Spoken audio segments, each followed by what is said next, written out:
The morning sky above New York City turned dark as massive alien ships appeared without warning. People walking to work stopped and stared up at the giant vessels that blocked out the sun. The ships were huge, bigger than anything humans had ever built. They looked like black crystals floating in space, with sharp edges that caught the light and made them look like deadly daggers. Inside the largest ship, Ambassador Zethkalar looked down at the blue and green planet below. He was tall, much taller than any human, with 6 arms and eyes that looked like those of a giant insect. His eyes could see thousands of things at once, and right now they were all focused on Earth. He had done this many times before with other planets. It was always the same. Show up with a big fleet, make demands, and watch the aliens surrender or die. Zethkalar pressed a button on his control panel. His message was sent to every radio, television, computer, and phone on Earth. His voice was cold and mechanical as it spoke in perfect English, having studied human languages for this moment. People of Earth, the message began. I am Ambassador Zethkalar of the Galactic Council. Your planet has been selected for integration into our great civilization. You have 36 of your hours to make a choice. Surrender all your weapons, shut down your military forces, and accept our rule. If you do this, your people will live as workers in our empire. If you refuse, your planet will be destroyed completely. To make sure humans understood he was serious, Zethkalar showed them pictures of other worlds. There was Kepler 442b, once home to a race of peaceful traders. Now it was nothing but glass and radiation. There was Proxima Centauri b, where a warrior species had fought back for 3 days. The planet was now a dead rock floating in space. 12 other worlds were shown, all of them empty and lifeless. You have seen what happens to those who resist, Zethkalar continued. The choice is yours. Surrender and live as our servants or die as heroes. You have 36 hours. Deep underground in a secret military base in Colorado, Admiral Sarah Chen watched the alien message on a dozen screens at once. She was the head of Earth's Terran Defense Force, a job that most people thought was about defending against other humans. Around her, generals and admirals from every country on Earth sat at a large table, their faces showing fear and worry. How many ships do we count? Asked General Rodriguez from Mexico. Over 3,000, replied Colonel Kim from South Korea. Each one is about 2 kilometers long. Our computers say each ship has enough firepower to destroy a major city. Admiral Chen looked at the numbers on her screen. 3,000 alien warships against Earth's few hundred military satellites and space stations. It should have been hopeless. Any reasonable person would start preparing for surrender or evacuation. But Admiral Chen was not worried. In fact, she was trying not to smile. Ma'am, said Captain Williams, what are your orders? Should we prepare the evacuation protocols? Admiral Chen shook her head. No evacuation. Send a message to all military units worldwide. Tell them to stand down and act normal. No special alerts, no emergency preparations. Business as usual. The other officers looked at each other with confusion. Ma'am, with respect, shouldn't we be preparing for war or surrender? Asked General Petrov from Russia. We are preparing, Admiral Chen said quietly. Just not the way they expect. Meanwhile, President Martinez was in her office in Washington, D.C., meeting with the leaders of the world's major nations through video conference. The president of China looked worried. The Prime Minister of the United Kingdom was asking about evacuation plans. The president of Brazil wanted to know if they should try to negotiate. President Martinez listened to all of them, then held up her hand for quiet. I understand everyone's concern, she said, but I want you all to do something that might seem strange. I want you to go home, have dinner with your families, and act like this is just another day. Trust me on this. But President Martinez, said the German Chancellor, these aliens have destroyed entire civilizations. We need to take this seriously. President Martinez smiled the same way Admiral Chen had smiled. Oh, we are taking this very seriously. We've been taking it seriously for a very long time. But right now, the best thing we can do is show these aliens that humans are not afraid. Around the world, strange things started happening. Instead of panic and fear, humans began making jokes about the invasion. Social media was filled with funny pictures of the alien ships with silly captions. Someone started selling t-shirts that said, "My planet got invaded and all I got was this stupid t-shirt." A pizza company in Italy offered free delivery to the alien ships if they wanted to try Earth food. In Japan, a game show host suggested that the aliens should compete in a game show to win the right to invade. In Australia, a group of surfers held a contest to see who could surf while the alien ships were overhead. In Brazil, someone organized a street party to welcome our new alien overlords with dancing and music. Zethkalar watched these human responses with growing confusion. His computers had studied the behavior of over 50 different species during first contact. They all followed predictable patterns: fear, anger, desperate attempts to fight or negotiate, or immediate surrender. But humans were doing none of these things. They were making jokes. "Computer, analyze human behavior patterns," Zethkalar ordered. "Analysis complete," the computer replied. "Human behavior does not match any known response to invasion threat. Psychological evaluation suggests either mass mental breakdown or extreme confidence based on unknown factors." Zethkalar's many eyes focused on the reports coming from Earth. Children were still going to school. Adults were still going to work. The stock market had actually gone up because people were buying shares in companies that made alien invasion merchandise. Sports games were still being played. Someone had even scheduled a baseball game for the day after the surrender deadline, selling tickets with the slogan, "Win or lose, we'll still have baseball." The most confusing part was the human military. Zethkalar's spy satellites watched Earth's military bases, expecting to see frantic activity. Instead, he saw soldiers playing cards, pilots washing their aircraft, and sailors painting their ships. It looked like they were getting ready for inspection, not war. "This makes no sense," Zethkalar said to his second-in-command, a reptilian being named Commander Sisk. "Every species shows fear when faced with overwhelming force. These humans act like we are not even a threat." Commander Sisk studied the data. "Perhaps they are simply too primitive to understand the danger, Ambassador." "No," Zethkalar said slowly. "I have seen primitive species before. They may not understand our technology, but they understand death. These humans understand exactly what we are threatening to do. They just do not seem to care." As the first day of the ultimatum ended, Zethkalar found himself in an unusual position. For the first time in his long career of conquering worlds, he was not sure what would happen next. Every other species had spent their final hours either preparing for war or begging for mercy. Humans were spending their final hours making pizza and planning weekend barbecues.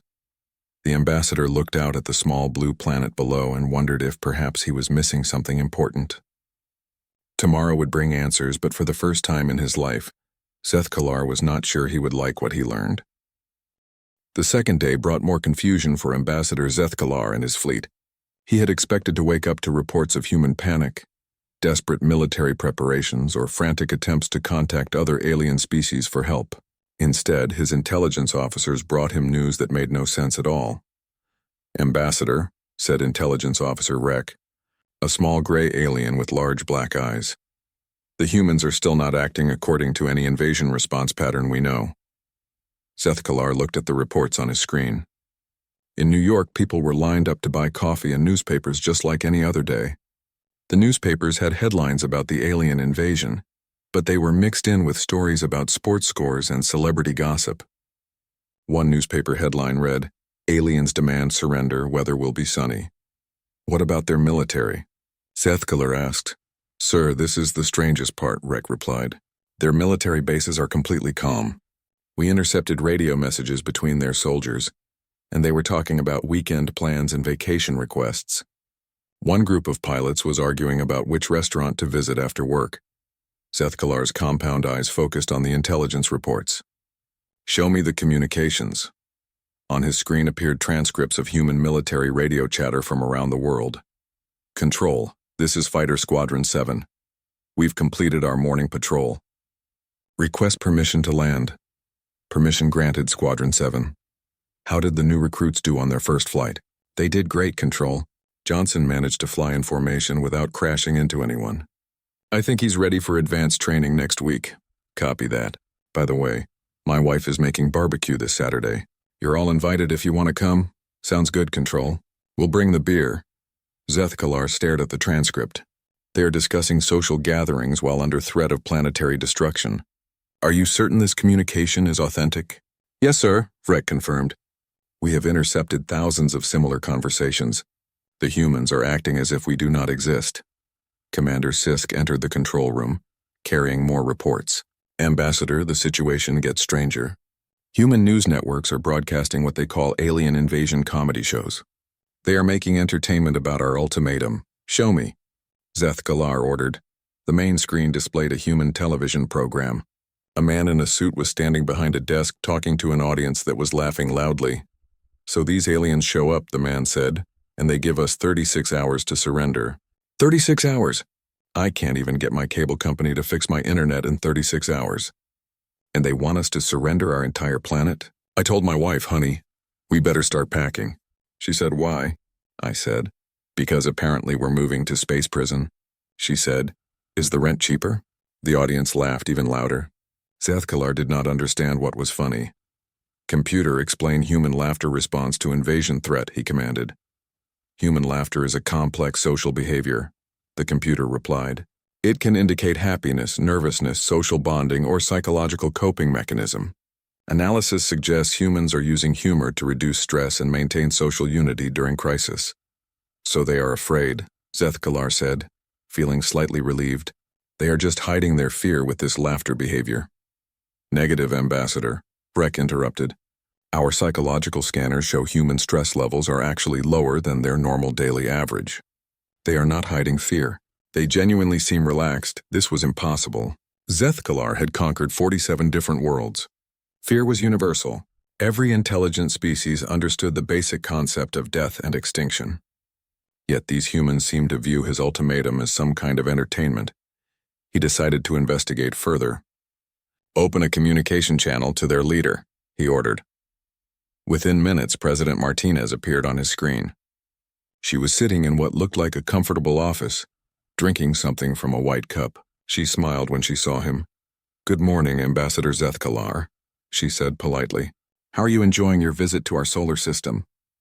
I am not visiting, Zethkalar replied sternly. I am here to accept your surrender or oversee your destruction. You have 18 hours remaining. Yes, we got your message, President Martinez said, taking another sip from her cup. Very dramatic presentation, by the way. The special effects with those destroyed planets were quite impressive. Our movie directors are taking notes. Those were not special effects, Zethkalar said, his voice rising. Those worlds are actually dead. We destroyed them when they refused our demands. I'm sure you did, President Martinez replied calmly. Coffee? Zethkalar stared at her. She was offering him a beverage while he threatened to destroy her planet. Do you not understand the situation? My fleet can reduce your world to ash and vapor. Oh, I understand perfectly, President Martinez said. You have 3,000 warships, each one capable of destroying a city. You've conquered 47 other worlds. You want us to surrender our weapons and become your servants. Did I miss anything? If you understand, then why are you not afraid? President Martinez paused as if thinking about the question seriously. You know, Ambassador, that's a very good question. Let me ask you one in return. Have you ever heard the old Earth saying about not poking a sleeping bear? I do not understand your reference to Earth animals. It means that sometimes the most dangerous thing is something that looks harmless, President Martinez explained. A bear looks cute and fuzzy when it's sleeping, but if you wake it up by poking it, you might discover that it has very big teeth. Zethkalar was quiet for a moment. Are you suggesting that humans are more dangerous than they appear? President Martinez smiled again. I'm not suggesting anything, Ambassador. I'm just mentioning an old saying. Would you like me to have some coffee sent up to your ship? We make excellent coffee here on Earth. The communication ended with President Martinez waving goodbye as if she had been talking to a friend instead of an alien conqueror. Zethkalar sat in his command chair, more confused than ever. Computer, analyze all intelligence on human military capability, he ordered. Analysis complete, the computer replied. Humans possess primitive nuclear weapons, basic spaceflight capability, and military technology approximately 200 years behind Galactic Council standard. Total military threat assessment, negligible. But if humans were so primitive and weak, why were they acting so confident? Zethkalar had seen this behavior only once before, during the conquest of the Vorthan Empire. The Vorthans had remained calm because they had a secret weapon that nearly destroyed his fleet. But intelligence scans showed no such weapon on Earth. As the day continued, the reports became even stranger. Human children were going to school and learning about alien biology. As if the invasion was just another subject to study, human workers were going to their jobs and making jokes about their new alien bosses. Someone had started a betting pool on which alien would be the first to try Earth pizza. The most confusing report came from the human military base called NORAD. Instead of battle preparations, the soldiers there were playing something called poker and discussing fishing trips. When one soldier won money from the others, he joked that he would use it to buy drinks for the aliens after they took over. "Sir," Commander Sisk said, entering the control room again, "I have been thinking about the human behavior. What is your theory?" Sethkalar asked. "Perhaps they have already accepted defeat but are trying to maintain dignity through humor. Many species use ritual behavior when facing extinction." Sethkalar considered this possibility. It made sense. Humans were facing overwhelming odds and certain destruction. Perhaps their jokes and casual behavior were simply their way of preparing for death with honor. It was not uncommon for species to develop strange customs when facing the end, but something still bothered him. In all his experience, condemned species showed signs of sadness or resignation. These humans did not seem sad or resigned. They seemed genuinely unconcerned, as if the threat to their planet was not real or not important. "Continue monitoring," he ordered. "I want to know everything these humans do in their final hours. Perhaps we can learn something useful about their psychology for future conquests." As night fell on Earth, Sethkalar looked down at the lights of human cities. They were still burning brightly. Humans were still living their normal lives. Somewhere down there, families were eating dinner together. Children were playing games. Adults were watching entertainment programs and laughing at jokes about alien invasion. For the first time in his long career, Sethkalar found himself wondering if maybe, just maybe, he was the one who did not understand the situation. The 36-hour deadline passed at exactly noon, Earth time. Ambassador Sethkalar had been expecting one of two things: either a desperate last-minute surrender from the humans, or panicked chaos as they realized their time was up. Instead, he received a polite message from President Martinez. "Dear Ambassador Sethkalar," the message began, "thank you for your generous offer to make Earth part of your empire.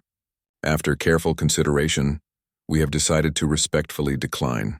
We hope you understand that it's nothing personal. Earth is quite happy being independent, and we're not really looking for new management at this time. We wish you the best of luck with your other conquests. Sincerely, President Martinez, P.S. The offer for coffee is still open." Sethkalar read the message 3 times. The humans were politely refusing his ultimatum as if he had invited them to a social gathering they could not attend. This was beyond anything he had experienced before. Every other species had either begged for mercy or declared their intention to fight to the death. None had ever said no thank you like they were declining an invitation to dinner. "Computer, prepare weapon systems," Sethkalar ordered. "Target Earth's moon for demonstration bombardment." This was standard procedure. When a species refused to surrender, the Council would destroy something important but not critical, usually a moon or small satellite, to show they were serious. This almost always caused immediate surrender. No species wanted to watch their planet's moon turn into glowing debris. "Weapon systems online," the computer reported. "Moon target acquired. Ready to fire on your command." Sethkalar was about to give the order when his tactical officer, a blue-skinned being named Lieutenant Kix, called out in alarm. "Ambassador, something is happening in the asteroid belt." "What do you mean something is happening?" Sethkalar demanded. "The asteroids are moving, sir. Not drifting. Moving with purpose." Sethkalar looked at his tactical display. The asteroid belt between Mars and Jupiter contained millions of pieces of rock and metal, most of them small and harmless. But now his sensors were showing something impossible. Hundreds of the larger asteroids were changing course, leaving their normal orbits and heading toward Earth's moon. "Computer, analyze asteroid movement patterns," he ordered. "Analysis indicates artificial propulsion systems," the computer replied. "The asteroids are under intelligent control." Before Sethkalar could process this information fully, his communications officer received an incoming message. "Sir, we're getting a transmission from Earth. It's from their Admiral Chen." Admiral Chen appeared on the main screen. She was wearing a military uniform and standing in what looked like a control room. Behind her, dozens of human officers were working at computer stations. She was smiling the same calm smile that President Martinez had shown. "Hello, Ambassador Sethkalar," Admiral Chen said pleasantly. I hope you don't mind, but we've decided to show you a little bit about Earth's actual military capabilities. We thought you might be interested. What are you doing with those asteroids? Zethkalar demanded. Oh, those aren't asteroids, Admiral Chen replied. Well, they used to be asteroids. About 70 years ago, we hollowed them out and turned them into something else. Computer, show him Ceres base. The screen changed to show what had once been the largest asteroid in the belt, but now it was clearly artificial. The rocky surface had been carved and shaped into a geometric pattern. Huge metal structures jutted out from the surface. Docking bays large enough for massive ships were cut deep into the rock. And along the surface, hundreds of weapon emplacements were rotating to point at Zethkalar's fleet. Ceres base is our flagship station, Admiral Chen continued. But it's not the only one. Computer, show him the full network. The tactical display lit up with hundreds of signals, all across the asteroid belt. What Zethkalar had assumed were simple rocks revealed themselves to be military installations. Each one was broadcasting targeting information and power signatures. The humans had turned the entire asteroid belt into a massive fortress. This is impossible, Zethkalar whispered. Our intelligence shows that humans have only basic spaceflight capability. Well, that's what we wanted you to think, Admiral Chen said cheerfully. You see, Ambassador, we've known about the Galactic Council for 73 years. We met some refugees from your previous conquest back in 1952. Nice people, the Keplerians. A few of them escaped before you glassed their planet. They told us all about you. Zethkalar's mind was racing. That is impossible. We destroyed all Keplerian ships. You destroyed all the ships you could find, Admiral Chen corrected. But the Keplerians were smart. They sent out hidden scout ships before you arrived. One of them made it to Earth. They told us that someday you would come for us too. The implications hit Zethkalar like a physical blow. You have been preparing for this invasion for 73 years? Every single day, Admiral Chen confirmed. We've been building, learning, and getting ready. The Keplerians taught us how your technology works. We reverse-engineered it, improved it, and mass-produced it. Every asteroid base you see has been under construction for decades. But our intelligence showed no sign of advanced military preparation. Zethkalar protested. Because we hid it, Admiral Chen said simply. We built everything in the asteroid belt, where you wouldn't think to look carefully. We used stealth technology based on your own designs. We made sure our planet looked primitive and harmless while we prepared our real defenses in space. Commander Sisk turned to Zethkalar with panic in his eyes. Sir, I'm reading massive energy signatures from the asteroid positions. They have weapons pointed at us. What kind of weapons? Zethkalar asked, though he was beginning to fear the answer. Plasma cannons, kinetic railguns, and, sir, they have quantum torpedo launchers. Those weapons are more advanced than ours. Admiral Chen was still talking on the main screen. We didn't just copy your technology, Ambassador. We improved it. Humans are very good at taking something that works and making it work better. We've had 73 years to perfect your designs. Zethkalar looked at his tactical display again. His 3,000 ships were suddenly surrounded by over 800 asteroid fortresses, each one armed with weapons that could destroy multiple ships. But that wasn't the worst part. The worst part was what was coming out of the asteroid bases. Ships were launching from hidden docking bays. Thousands of ships. They didn't look like anything Zethkalar had ever seen before. They were sleek and fast, moving in perfect formation. Each one was broadcasting a targeting signal that indicated it was ready to fight. Computer, identify ship types, Zethkalar ordered. Ship types unknown, the computer replied. Technology level appears to be beyond current database parameters. Beyond current parameters? Zethkalar repeated. That means we built something you've never seen before, Admiral Chen finished. We call them Defender-class ships. Each one is controlled by an artificial intelligence that can think and react faster than any organic pilot. They're designed specifically to fight Galactic Council vessels. As if to demonstrate, one of the human ships fired a single shot at a small asteroid. The asteroid, which was about the size of a building, simply vanished. It didn't explode or break apart. It just disappeared as if it had never existed. What was that weapon? Zethkalar asked, his voice barely above a whisper. We call it a matter disruptor, Admiral Chen explained. It breaks apart the molecular bonds that hold matter together. Very effective against ships with heavy armor. Zethkalar realized that everything he had believed about this invasion was wrong. The humans were not primitive. They were not helpless. They had spent nearly a century preparing for this exact moment. And now his fleet, which had seemed overwhelmingly powerful, was surrounded and outgunned. "Why didn't you tell us you had these capabilities?" he asked. Admiral Chen's smile became even wider. "Because, Ambassador, we wanted to see what you would do when you thought we were helpless. We wanted to understand how you operate, how you think, and how you make decisions. We've been studying you just as carefully as you thought you were studying us. And what did you learn? We learned that the Galactic Council is very good at scaring primitive species, but you've never actually fought anyone who was ready for you. We learned that you rely on fear and overwhelming numbers rather than actual military strategy. And we learned that you always underestimate species that seem weaker than you." Zethkalar looked around his bridge. His officers were staring at their instruments with expressions of shock and disbelief. His mighty fleet, which had conquered dozens of worlds, was now clearly outmatched by a species he had dismissed as primitive. "So what happens now?" he asked. Admiral Chen's expression became more serious. "Now, Ambassador, we're going to have a different kind of conversation. One between equals." The space around Earth became a deadly chess game played at impossible speeds. Admiral Chen had given Zethkalar exactly 1 hour to decide whether he wanted to negotiate or fight. The ambassador had chosen to fight, believing that even with their hidden technology, the humans could not possibly stand against 3,000 Council warships. He was wrong. The battle began when Zethkalar ordered his fleet to attack the asteroid fortresses. His plan was simple: destroy the human bases quickly with overwhelming firepower, then proceed with the planetary bombardment.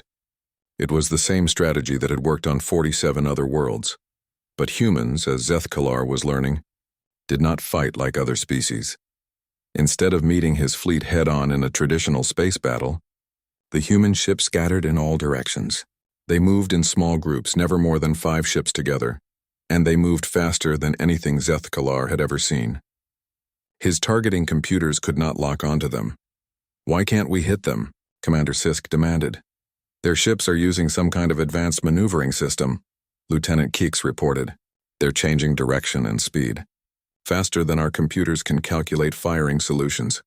What Zethkalar didn't understand was that human ships were not controlled by single pilots making individual decisions. Every human vessel, from the smallest fighter to the largest fortress, was connected to a single network. They shared information instantly. What one ship saw, they all saw. What one ship learned, they all learned. When a Council ship fired at a human fighter, every other human ship immediately knew the exact range, power, and timing of that weapon. When the fighter dodged, the network recorded exactly how the Council weapon behaved. Within seconds, every human ship in the battle had updated its defensive programs. But the real surprise was how human weapons worked. The first Council ship to be destroyed was the heavy cruiser Dominant Force. It was hit by what appeared to be a small missile from a human fighter. The missile should have barely scratched the cruiser's shields. Instead, the entire ship simply broke apart as if it were made of paper. "What happened to the Dominant Force?" Zethkalar demanded. "Unknown, sir," his weapons officer replied. "The human projectile somehow caused a complete structural failure. The ship's armor and shields had no effect. The human missiles, as Zethkalar was about to learn, were not explosive weapons. They were smart weapons that could analyze a target's defenses and find the weakest points. Each missile carried a small computer that studied the target's shield frequency, armor composition, and structural design. Then it would hit exactly where the target was most vulnerable. As more Council ships were destroyed, Zethkalar began to understand that he was not fighting a primitive species with simple weapons. He was fighting a species that had studied Galactic Council technology for decades and built weapons specifically designed to defeat it. "Sir," Lieutenant Keeks called out, "the humans are using our own shield frequencies against us. Somehow their weapons are passing right through our defensive barriers. How is that possible? They must have captured Council technology and reverse-engineered our shield systems. They know exactly how our defenses work." The battle became even more confusing when human ships began working together in ways that seemed impossible. A group of 5 human fighters would attack a Council battleship from different directions, but they moved as if they were all controlled by a single mind. They never got in each other's way. They never fired at the same target unless it required multiple hits. They coordinated their attacks with perfect timing. Meanwhile, the asteroid fortresses were proving to be much more dangerous than Zethkalar had expected. Each fortress had enough firepower to destroy several Council ships, and they were protected by shields that seemed to be stronger than anything the Council had ever built. When Council ships tried to attack the fortresses directly, they discovered that the fortresses could share their shield power with each other. "Sir," Commander Sisk reported with growing panic, "when we attack one fortress, the others strengthen its defenses. It's like they're all connected." They were connected, though Zethkalar didn't understand how. The human network allowed every fortress and every ship to work as parts of a single, massive fighting machine. If one fortress was under attack, others could instantly redirect power to help defend it. If one area of space needed more firepower, ships from other areas could coordinate their attacks to provide it. But the most terrifying moment for Zethkalar came when he realized that the humans were learning from the battle while they fought. Early in the fight, human ships had been destroyed by Council plasma cannons, but as the battle continued, fewer and fewer human ships were being hit by the same weapons. The human ships were adapting their defenses in real time, learning how to avoid or deflect weapons they had never faced before. "Computer, analyze human defensive improvements," Zethkalar ordered. "Human ships are modifying their shield configurations every 2.3 minutes on average," the computer reported. "Each modification appears to be a response to observed Council weapon effectiveness. Recommendation: human fleet is learning faster than our tactical systems can adapt." The turning point came when the humans revealed their most advanced weapon. A single human ship, no larger than a Council fighter, approached Zethkalar's flagship. It moved slowly and deliberately, as if it were not afraid of the massive battleship's weapons. "Destroy that ship," Zethkalar ordered. His flagship fired every weapon it had at the small human vessel. Plasma beams, quantum torpedoes, and kinetic projectiles all converged on the target. The human ship simply flew through the attack as if the weapons weren't there. "How did it survive?" Zethkalar demanded. "Sir," Lieutenant Kix said with disbelief, "I don't think it survived the attack. I think it ignored the attack." The human ship fired a single shot at Zethkalar's flagship. The shot looked like a small beam of white light, nothing that should have been dangerous to a ship with the most advanced shields and armor in the Council fleet. The beam passed through the flagship's shields as if they didn't exist. It passed through the armor as if it was made of air, and where it hit, it simply deleted a perfectly round hole straight through the entire ship. "Report," Zethkalar shouted as alarm sounded throughout his ship. "Sir, the human weapon created a molecular disruption field. It didn't destroy the ship's materials, it made them stop existing. We have a hole from the outer hull to the inner hull. No damage to the surrounding structure, but everything in the path of the beam is simply gone." Zethkalar stared at the tactical display. His fleet of 3,000 ships was being systematically destroyed by a force that numbered less than 2,000 vessels. But the humans were winning because they fought smarter, not harder. "Open a communication channel," he ordered finally. Admiral Chen appeared on his screen again, but now she was clearly in the middle of a battle. Behind her, human officers were coordinating the fight with calm efficiency. "Ready to talk now, Ambassador?" she asked. "How?" Zethkalar asked simply. "How is this possible? We told you we've been preparing for 73 years. But more than that, we've been preparing together. Every human ship out there is connected to every other human ship. We don't fight as individuals. We fight as one species with one mind and one goal." "And what is that goal?" Admiral Chen's expression became very serious. "To make sure that no species ever has to go through what the Keplerians and your other victims went through. We're going to stop you, Ambassador. Not just here, but everywhere. You cannot fight the entire Galactic Council. We have millions of ships across thousands of worlds." "No," Admiral Chen agreed. "We can't fight millions of ships, but we don't have to. We just have to fight you here and now, and show the rest of the galaxy that the Council can be defeated. Once other species see that you're not invincible, they'll start fighting back too." Zethkalar realized that the humans had planned this battle not just to defend Earth, but to inspire other species throughout the galaxy. They wanted other conquered worlds to see that resistance was possible. "What do you want?" he asked. "Right now, we want you to surrender your fleet," Admiral Chen replied. "Your ships will be placed under guard until we can arrange for you and your crews to return to Council space. In exchange, we'll let everyone live. And then what? Then we start talking about a better way for all species to get along."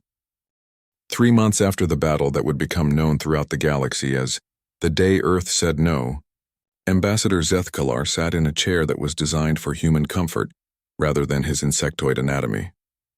The chair was in a conference room aboard a human space station called Unity, which had been built specifically for the peace negotiations that were now taking place. The station itself was a marvel that demonstrated human engineering philosophy. Rather than the cold, efficient designs favored by the Galactic Council, Unity was built to make visitors comfortable. Different sections had different atmospheric mixtures, gravity levels, and temperature controls to accommodate various alien species. There were recreation areas, gardens with plants from dozens of worlds, and even entertainment facilities. Zethkalar was no longer a conqueror. His fleet had surrendered after losing nearly half its ships to the Human Defense Network. He was now technically a prisoner of war, but the humans treated him more like a guest than a captive. They had given him comfortable quarters, excellent food, and unlimited access to Earth's libraries and entertainment systems. This was perhaps the most confusing thing about humans. They had defeated his fleet utterly, could have destroyed every council ship, but instead had offered mercy and hospitality. It was unprecedented in galactic history. "Good morning, Ambassador," President Martinez said as she entered the conference room. She was carrying 2 cups of the Earth beverage called coffee, and she offered one to him. "Thank you, President Martinez," Zethkalar replied, accepting the cup. Over the past 3 months, he had developed a fondness for coffee, though he still did not understand why humans seemed to consider it essential for all important meetings. "How are you feeling today?" President Martinez asked, settling into her own chair. "Confused as always," Zethkalar admitted. "I have been studying your species for 3 months now, and I still do not understand how you think." President Martinez smiled. "What confuses you the most?" "Everything," Zethkalar said. "You could have destroyed my fleet completely. You could have killed me and all my officers. You could have sent our ships back to council space as wreckage to show your power. Instead, you invite us to dinner parties and ask our opinions about galactic politics. Would destroying your fleet have made the galaxy a better place?" President Martinez asked. Zethkalar considered the question. "It would have sent a clear message that Earth is not to be threatened."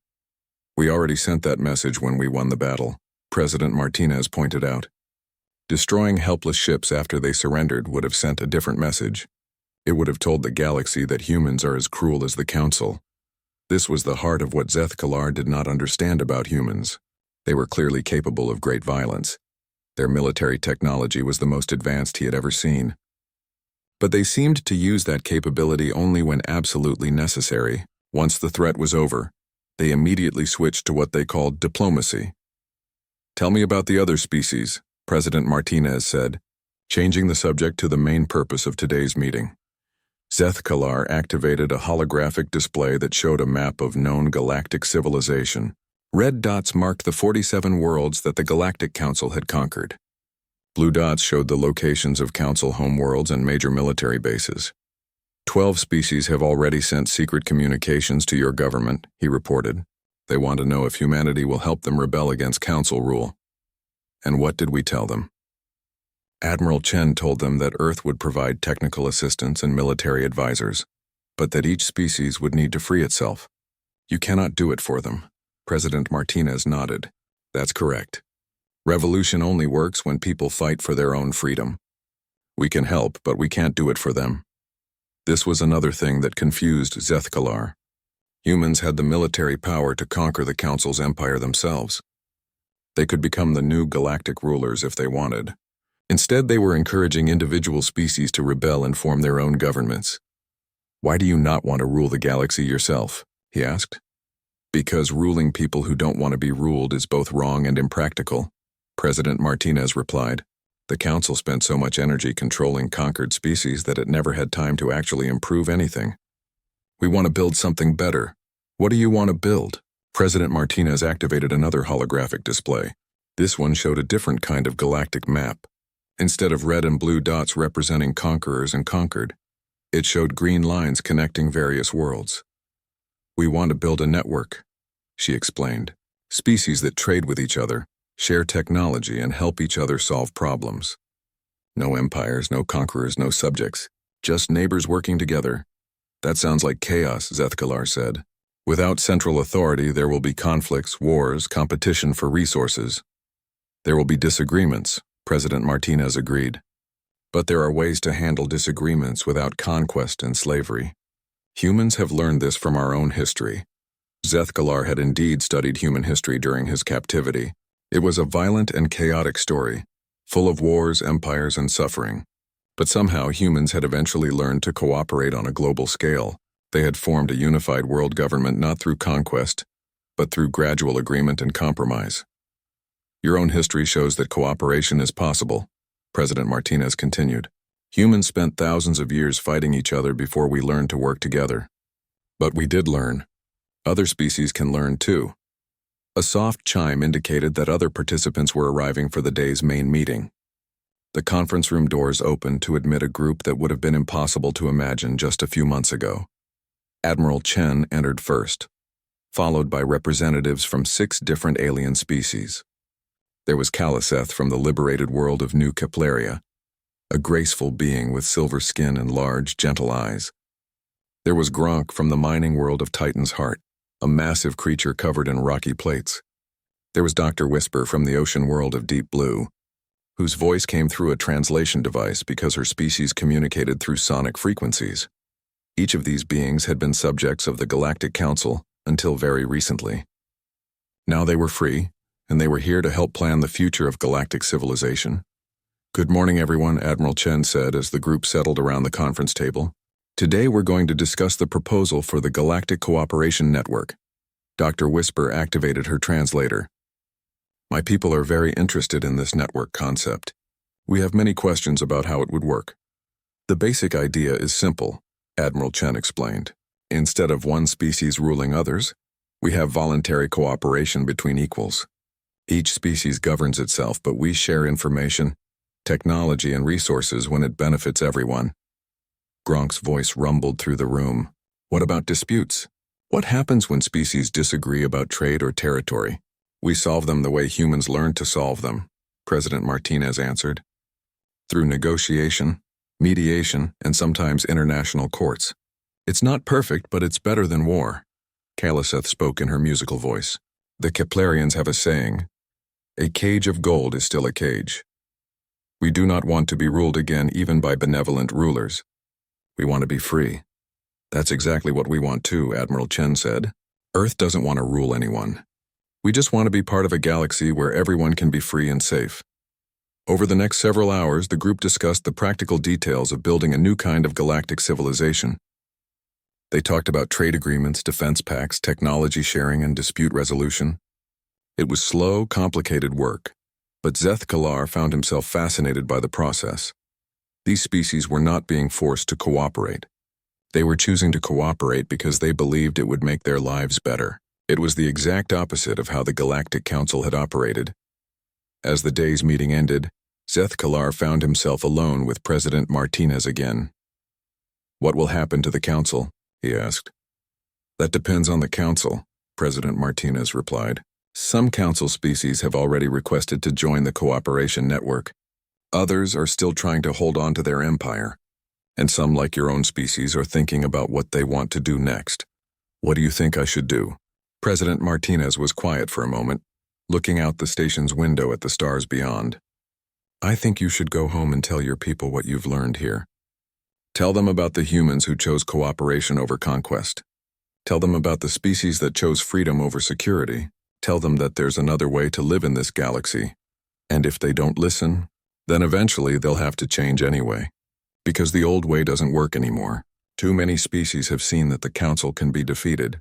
Too many have tasted freedom. You can't put that back in the bottle. Zethkalar nodded slowly. When will I be allowed to return home? Whenever you want, President Martinez said. You were never really a prisoner, Ambassador. You've been a guest, and guests are free to leave when they choose. This was perhaps the most shocking thing of all. The humans were simply going to let him go,